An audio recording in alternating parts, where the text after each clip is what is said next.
My beloved brothers and Mis queridos sisters, hermanos y hermanas, estoy agradecido de estar aquí con ustedes en esta conferencia de la Iglesia de Jesucristo de los Santos de los Últimos Días, al invitarnos a reflexionar sobre la manera en que la restauración que el Señor hizo de su Iglesia en esta última dispensación nos ha bendecido a nosotros y a nuestros seres queridos.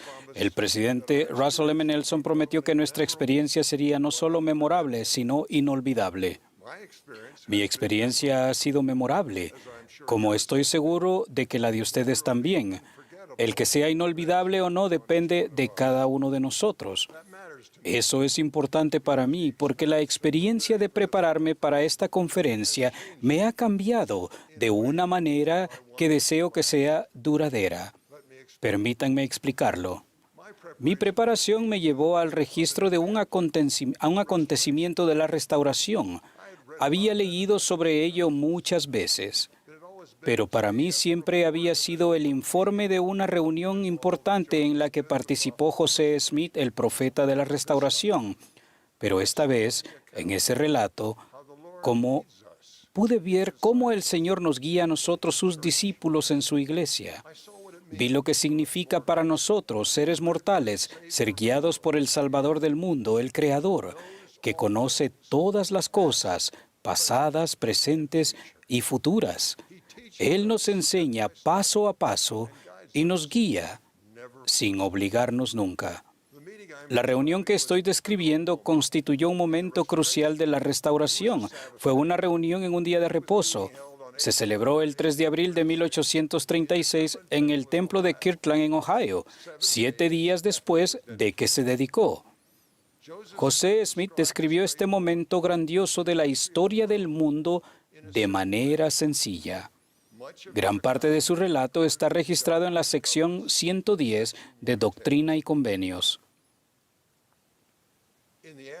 Por la tarde, ayudé a los otros presidentes a repartir la Santa Cena del Señor a los de la Iglesia, recibiéndola de los 12, a quienes correspondía el privilegio de oficiar en la mesa sagrada ese día.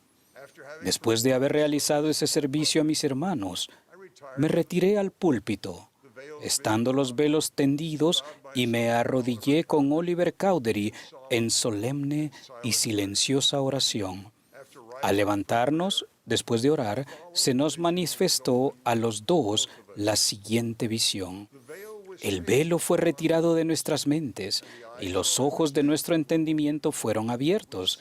Vimos al Señor sobre el barandal del púlpito delante de nosotros, y debajo de sus pies había un pavimento de oro puro, del color del ámbar. Sus ojos eran como llama de fuego, el cabello de su cabeza era blanco como la nieve pura, su semblante brillaba más que el resplandor del sol, y su voz era como el estruendo de muchas aguas.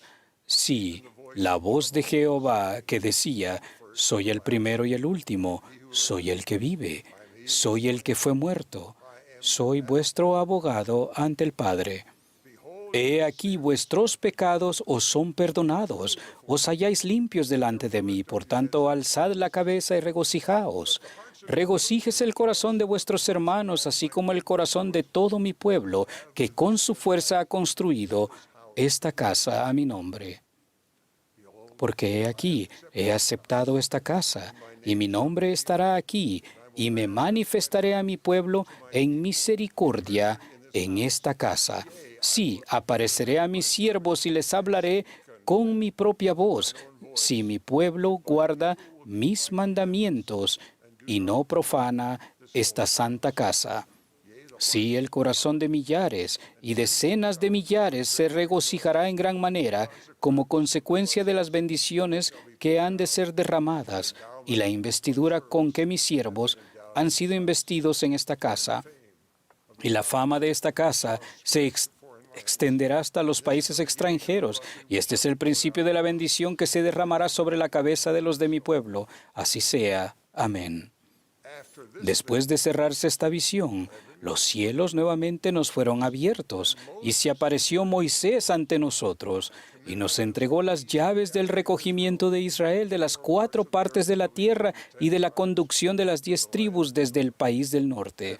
Después de esto apareció Elías y entregó la dispensación del Evangelio de Abraham, diciendo que en nosotros y en nuestra descendencia serían bendecidas todas las generaciones después de nosotros.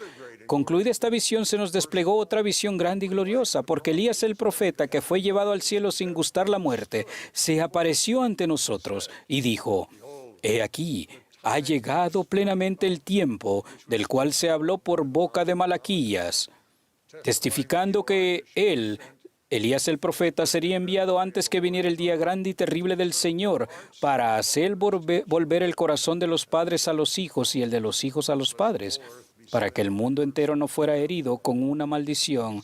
Por tanto, se entregan en vuestras manos las llaves de esta dispensación, y por esto sabréis que el día grande y terrible del Señor está cerca, sí, a las puertas. Ahora, yo había leído ese relato muchas veces. El Espíritu Santo me había confirmado que el relato era verdadero. A medida que estudiaba y oraba para prepararme para esta conferencia, llegué a ver con mayor claridad el poder del Señor para guiar con detalle a sus discípulos en su obra.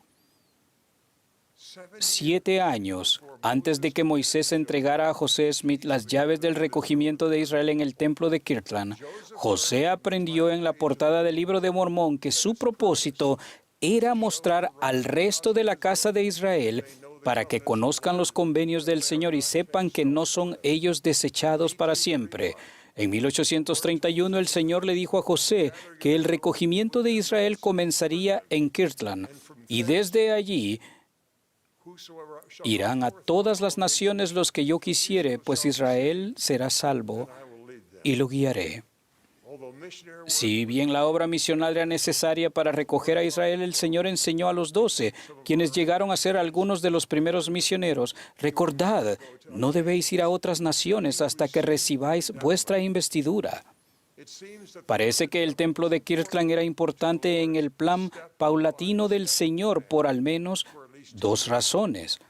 Primero, Moisés esperó a que el templo estuviera terminado para restaurar las llaves del recogimiento de Israel. Y segundo, como enseñó el presidente Joseph Fielding Smith, el Señor mandó que los santos edificasen un templo en el cual Él pudiera revelar las llaves de la autoridad y donde los apóstoles pudieran ser investidos y preparados para podar su viña por última vez. Aunque la investidura del templo como la conocemos hoy en día no se administró en el templo de Kirtland, en cumplimiento de la profecía, las ordenanzas preparatorias del templo comenzaron allí, junto a un derramamiento de manifestaciones espirituales que armaron a aquellos llamados a ser misioneros con la investidura prometida de poder de lo alto, que condujo a un gran recogimiento por medio del servicio misional. Después de que se entregaban a José las llaves del recogimiento de Israel, el Señor inspiró al profeta a enviar a los miembros de los 12 en misiones.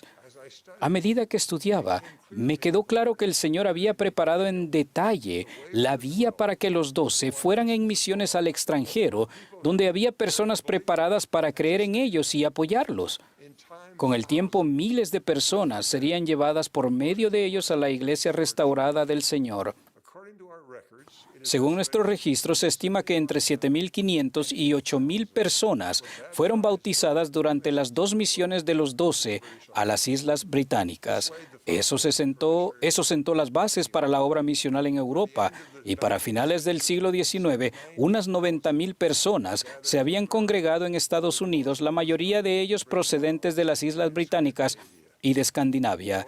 El Señor había inspirado a José y a fieles misioneros que fueron a trabajar a lograr una cosecha que debió parecerles en aquel entonces más allá de su capacidad. Pero el Señor, con su perfecta previsión y preparación, lo hizo posible.